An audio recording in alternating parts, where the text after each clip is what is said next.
Hi అండి. ఈరోజు వీడియోలో ఆలు పాలక్ కర్రీ చేసి చూపిస్తాను. బంగాళదుంప, పాలకూర ఈ 2 కాంబినేషన్ కర్రీ చాలా బావుంటదండి. పిల్లలు కూడా చాలా ఇష్టంగా తింటారు. కొంతమంది పాలకూర తినడానికి ఇష్టపడరు కదా! అలాంటి వాళ్ళకి ఇలా ఆలు వేసి చేయండి. సూపర్‌గా తినేస్తారు. రోటీలోకైనా, చపాతీ, అన్నంలోకి కూడా చాలా బావుంటదండి. వారానికి 2, 3 సార్లు కూడా ఇలా ఆకుకూరలు వేసి పెట్టారంటే హెల్త్‌కి కూడా చాలా మంచిది. ఈ ఆలు పాలక్ కర్రీ ఎలా చేయాలో ఒకసారి చూద్దాం రండి. ఇప్పుడు కర్రీ చేసుకోవడానికి ముందుగా పాలకూర కట్టలు తీసుకొని ఇలా ముక్కల్లా కట్ చేసుకోవాలి. పాలకూర నేనైతే 4 కట్టల వరకు తీసుకున్నానండి. శుభ్రంగా వాష్ చేసుకొని ఇలా ముక్కల్లా కట్ చేసి పక్కన పెట్టుకోవాలి. ఇప్పుడు స్టవ్ ఆన్ చేసి కడాయి పెట్టుకున్నాక ఒక స్పూన్ ఆయిల్ వేసుకోండి. ఇలా ఆయిల్ హీట్ అయ్యాక కట్ చేసుకున్న పాలకూర మొత్తం వేసుకోవాలి. ఇలా పాలకూర మొత్తం వేసేసుకొని దగ్గరికి ఫ్రై చేస్తూ కుక్ చేసుకోవాలి. పాలకూర ఫ్రై అవుతున్నప్పుడు వాటర్ సెపరేట్ అవుతుందండి. ఆ వాటర్ అంతా దగ్గరికి ఇంకిపోవాలి. ఇలా ముందుగా పాలకూర ఫ్రై చేయడం వల్ల కర్రీ టేస్ట్ కూడా చాలా బావుంటది.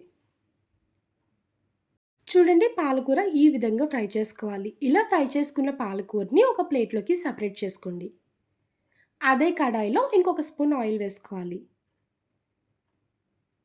ఆయిల్ వేసుకున్నాక హాఫ్ టీ స్పూన్ జీలకర్ర, 2 ఎండుమిరపకాయలు, 2 వరకు బిర్యానీ ఆకు వేసుకోవాలి. ఇలా ఈ 3 వేసుకొని ఒకసారి ఫ్రై చేసుకోండి.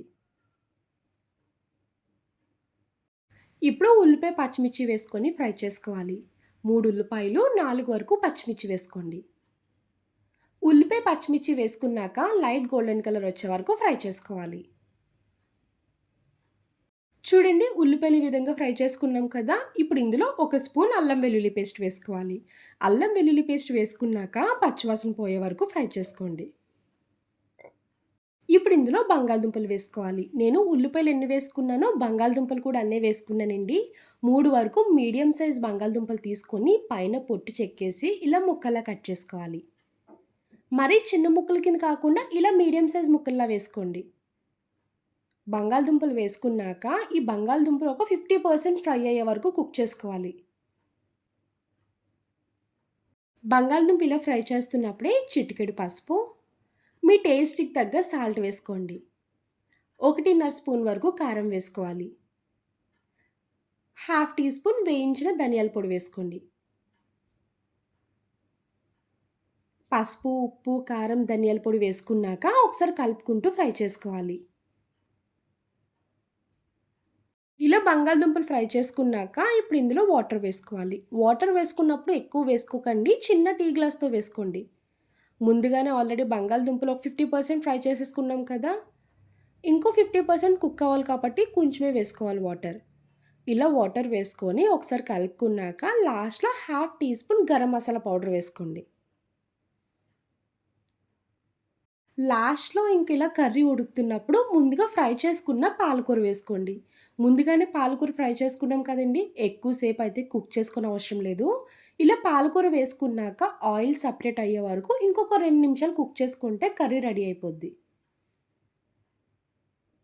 పాలకూర మొత్తం కలిసేలాగా ఇలా కలుపుకోవాలి. చూడండి ఇలా ఆయిల్ సెపరేట్ అయ్యే వరకు దగ్గరికి కుక్ చేసుకోవాలి. ఇలా థిక్ గ్రేవీలా ఉంటేనే రోటీ, చపాతీ, అన్నంలోకి కూడా చాలా బావుంటదండి. ఒక్కసారి ఈ ఆలు పాలక్ కర్రీ టేస్ట్ చేయండి. నిజంగా అస్సలు వదిలిపెట్టరు. అంత కమ్మగా, రుచిగా ఉంటది. చూసారు కదా ఆలు పాలక్ కర్రీ. నా వీడియో మీకు నచ్చితే లైక్ చేసి షేర్ చేయండి. అలానే ఫస్ట్ టైమ్ చూసేవారైతే ప్లీజ్ నా ఛానెల్‌ని సబ్స్క్రైబ్ చేయండి. బాయ్ అండి.